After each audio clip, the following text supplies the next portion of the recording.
নমস্কার।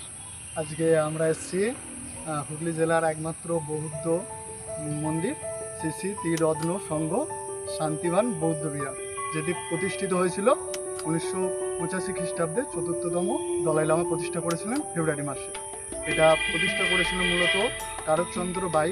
এখানে স্থানীয় এলাকায় ইনি উত্তর ভারতে সস্ত্রীক বেড়াতে গেছিলেন। সেখান থেকে বৌদ্ধ ধর্মে তিনি প্রভাবিত হয়ে এখানে ফিরে এসে তিনি এই মন্দিরটা স্থাপন করেন। বর্তমানে ওনার পুত্র এদিকে দেখাশোনা করেন, ওনার কলকাতায় থাকে। ওনারা বিভিন্ন পয়সা কড়ি দেওয়ার মাধ্যমে কিছু সেবাই দিয়ে রেখেছেন। তারা সকাল সন্ধ্যা এদিকে বৌদ্ধ মন্দিরটাকে, বৌদ্ধদেবের মূর্তি আছে, এটাকে ওনারা সেবা পুজো করেন। এখানে বৌদ্ধদেব মূলত ধ্যানরত অবস্থায় আছে। আপনারা আমার সাথে আসুন, ভিতরে দর্শন করুন।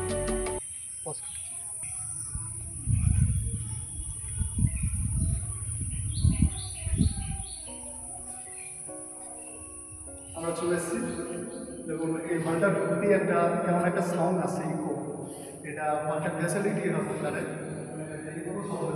আমি শব্দ বলছি, সেটা প্রতিধ্বনি হয়ে আসে। এখানে সুন্দর সুন্দর পিকচার আছে বৌদ্ধদেবের বিভিন্ন ধরনের পিকচার আছে।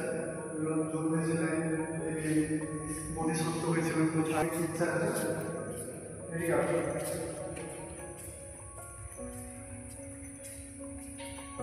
বৌদ্ধদেবের সুন্দর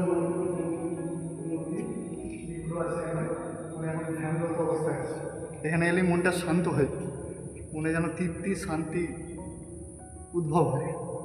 এটা এখানে বিভিন্ন লীলা স্থানীয় জিনিসগুলো ছবির মাধ্যমে সাজিয়ে আছে, কিন্তু বর্তমানে এটা সংরক্ষণের প্রচুর অভাব।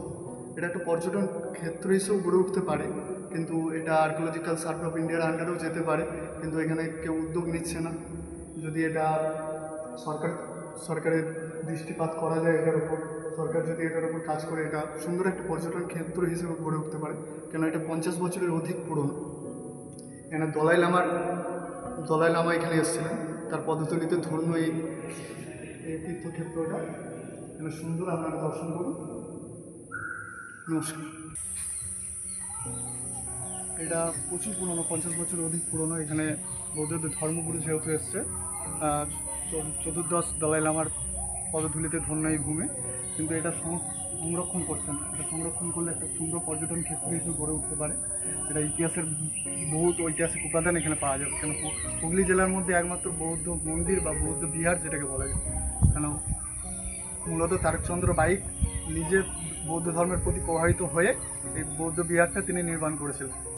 এই কারণে এই বৌদ্ধ বিহারটা সুন্দর, দামোদর নদীর একদম তীরেই অবস্থিত। বন্যার সময় বানপন্ধ চলে আসে, এরকম একটা সুন্দর মনোরম পরিবেশ, কিন্তু এটা কোনো সংস্কার হচ্ছে না। আপনারা আসবেন সকলে। এটা দামোদর নদী, আর এইটা আমরা যে ব্রিজটা দাঁড়িয়ে আছি, এটার নাম হলো জ্ঞান ঘোষ সেতু। এদিকটা তারকেশ্বর আর এদিকটা পুরসুরা। এটা বর্ধমান মুখ্যমন্ত্রী বুদ্ধদেব ভট্টাচার্যের সচিব ছিলেন জ্ঞান ঘোষ। আর আমরা যে মন্দিরটা আপনাদের এতক্ষণ দেখালাম, সেই মন্দিরটা ওইটা পড়ছে, মানে ওইটা পুরসুরা পড়ছে, বৌদ্ধ মন্দির। আর একবারে দামোদর নদীর তীরে, মানে বন্যার জল পর্যন্ত ঢুকে যায়। এটা একবারে তীরে অবস্থিত, সংস্কার হয় না। অনেকটা ঢালাগুলো ফেড করছে, দুটো চূড়া একটা বড় চূড়া, মেন যেখানে বৌদ্ধদেব অবস্থান করেন, বুদ্ধদেব। আর একটা হলো সামনের ফটক দুয়ারে একটা চূড়া আছে, মোট দুটো চূড়া। সিংহ বিশিষ্ট মন্দির এটা, মানে এটা বুদ্ধদেবদের বিহার বলে, বা অনেকে এখানে লোকাল পরিচিত ভাষায় এটাকে বৌদ্ধ মন্দির বলে।